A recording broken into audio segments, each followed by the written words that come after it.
Chicken nuggets on a stick, students. This is Mrs. T. We are in our green math books on page 340, chapter 7, lesson 7 today. So this is the last lesson in chapter 7. Finally, we've made it. Today we are solving inequalities again, but this time we're using multiplication and division to do that. So our learning target should say, I can solve inequalities using multiplication or division. So let's start with that. I can solve inequalities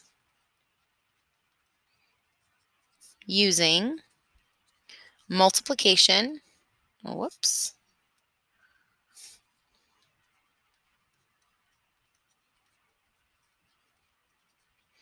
or division.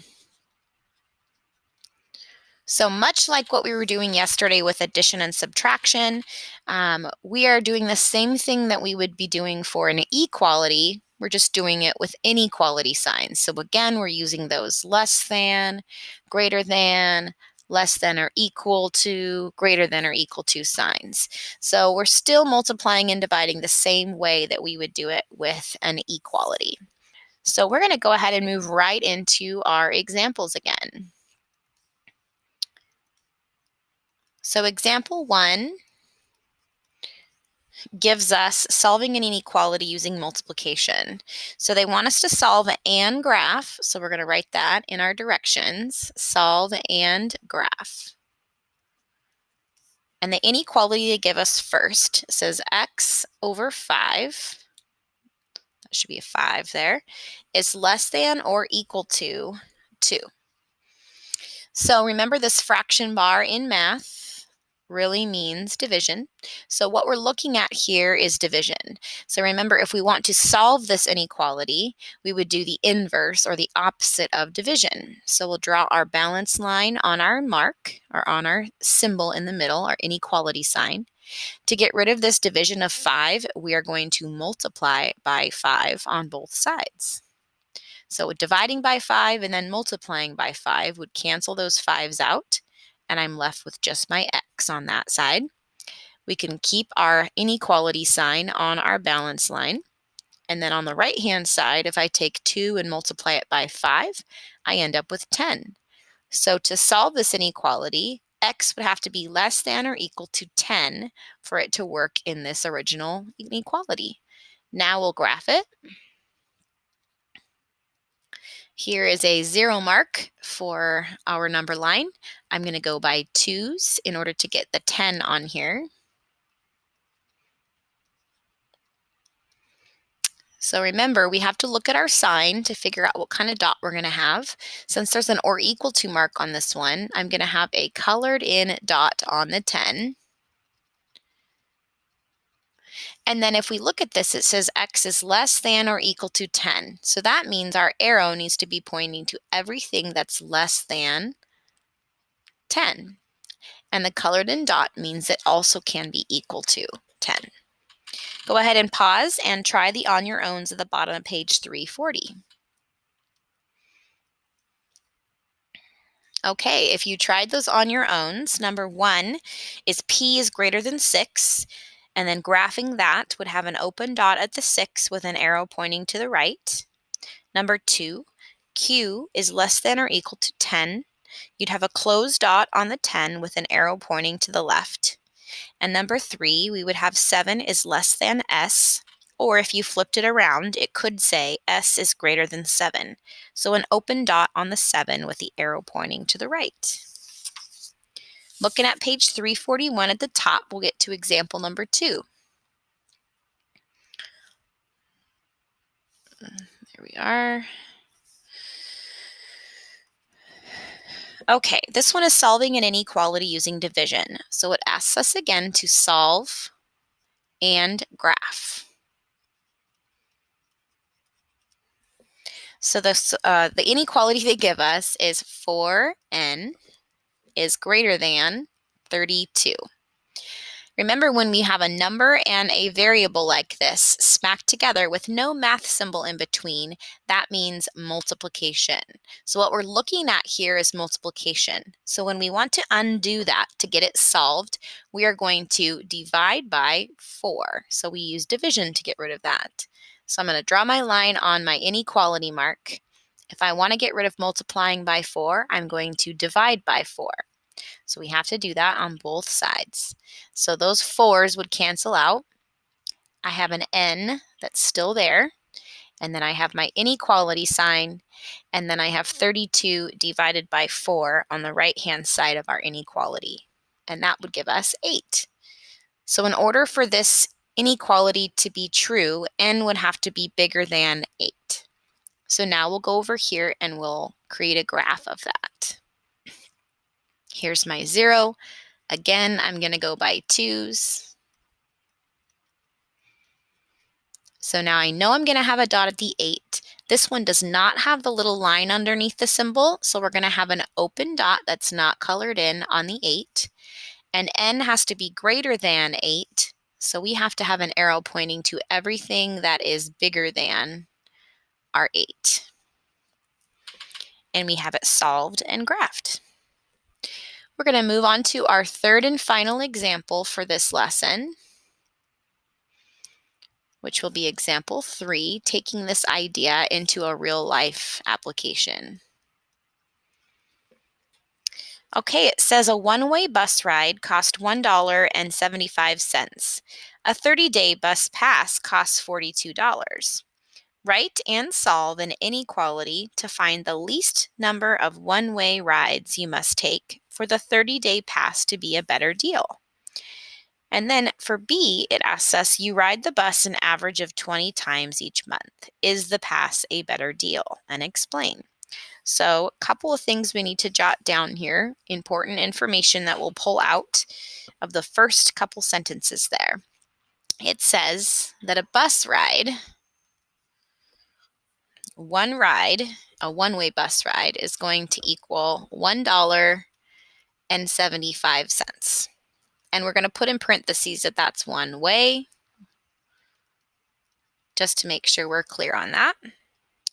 Then it says a 30-day bus pass is $42.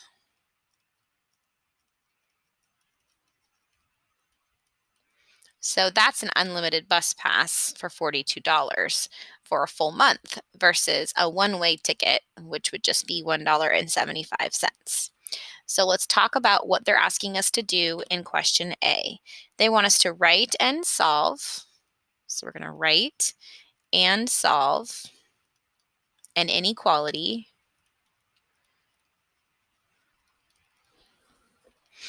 and they want the least number of one-way rides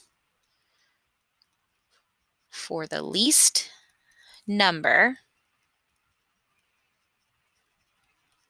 of one-way rides for the 30-day pass to be a better deal.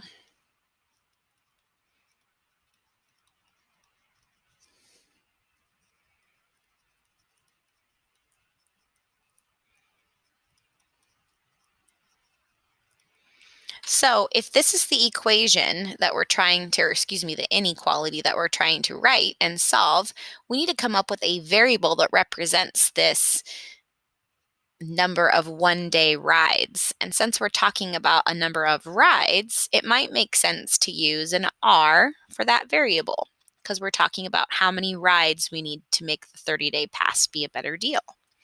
So let's think a little bit about this information up here that they give us. First of all, they give us a total of $42 for this 30-day pass. So let's put that $42 over here on the right-hand side. And then they give us that each ride would be $1.75. So let's put that over here on the left-hand side. So we have one ride is $1.75. $42 would be our 30-day bus pass. So now we need to figure out what are we going to do with this R, and then what inequality sign are we going to put in the middle. So thinking about this, the price of a one-way ride would be $1.75. We would have to multiply that. You can use a dot or a multiplication symbol by a certain number of rides, and R is what we're using for that mystery number of rides. And the symbol that we're going to use is trying to figure out what would we use if we wanted this 42 to be at least the number. So we need to have more than 42. So if we need to have more than 42, we would use this greater than symbol. So $1.75 multiplied by how many rides we're taking has to be bigger than 42 if we want this bus pass to be a better deal. So if this is more money, then the $42 would be a better deal. That's why we're using a greater than symbol. Now we can go ahead and solve it because it says write and solve. So if we draw our little line here, since I'm seeing multiplication, I would divide both sides by $1.75 to get rid of these 175s. Then I would have R all by itself, and I would have my inequality solved. So 42, I forgot to use my symbol, divided by $1.75 would give us our final answer, which is 24. So we would have to have more than 24 rides on the bus to have this $42 bus pass be a better deal. So then the second question they're asking us for question B says, what if you ride 20 times a month? Is the pass a better deal? So what if we ride 20 times? The question is the pass a better deal?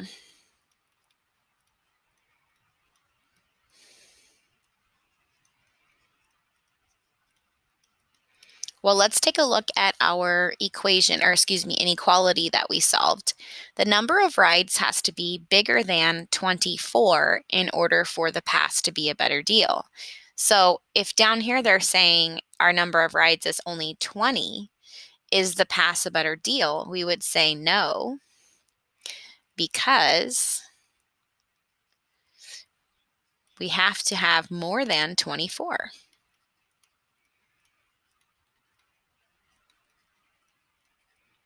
And we know we have to have more than 24 because R has to be greater than 24. That's the solution we found in question A. Pause the video and try the last on your own at the bottom of 341 if you'd like some extra practice on those.